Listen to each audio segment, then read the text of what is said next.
Welcome back to my YouTube channel English and success. আজকে তোমরা এই দুটি ফ্রেজ শিখবে, আর এই ফ্রেজগুলি তোমাদেরকে ইংরেজি ফ্লুয়েন্টলি বলতে খুব সাহায্য করবে। So let's begin. In terms of এর অর্থ হলো পরিপ্রেক্ষিতে। এই ফ্রেজটিকে কখন বা কোথায় ব্যবহার করতে হবে সেটিকে বোঝার জন্য উদাহরণগুলিকে দেখো। Look at the first one. রঙের পরিপ্রেক্ষিতে এই জামাটি ঠিক আছে, বা আমরা বলি না যে রঙের দিক দিয়ে এই জামাটি ঠিক আছে। This shirt is all right in terms of colour. This shirt is all right in terms of colour. Look at the next one. ফিটনেসের দিক দিয়ে বিরাট কোহলি এখন সর্বসেরা। Now Virat Kohli is the best in terms of fitness.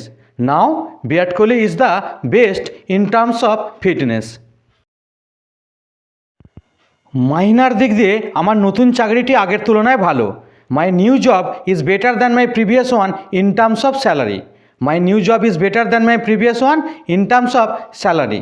মাইনার দিক দিয়ে এটিকে বোঝানোর জন্য ইন টার্মস অফ স্যালারি এটিকে ব্যবহার করতে হবে। খাবারের কোয়ালিটির দিক দিয়ে এই হোটেলটি খুব ভালো। This hotel is very good in terms of the quality of the foods. This hotel is very good in terms of the quality of the foods.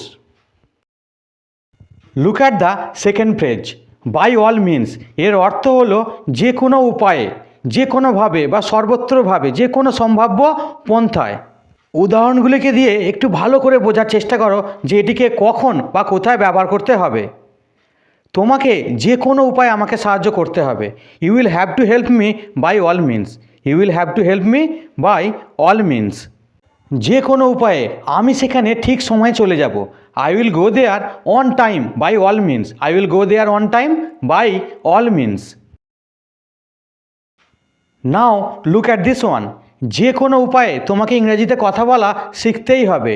You will have to learn spoken English by all means. You will have to learn spoken English by all means. By all মিনসের আরেকটি ব্যবহার আছে, চলো সেটিকে দেখা যাক।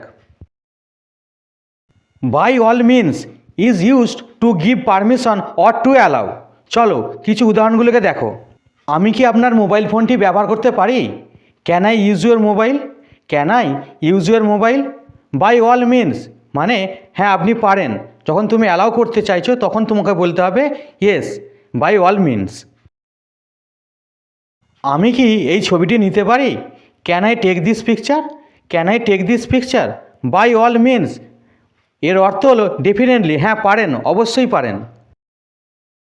That's it for today. I hope you have enjoyed this lesson very much. So, subscribe this channel if you have not done it yet. Thanks for watching. Bye bye.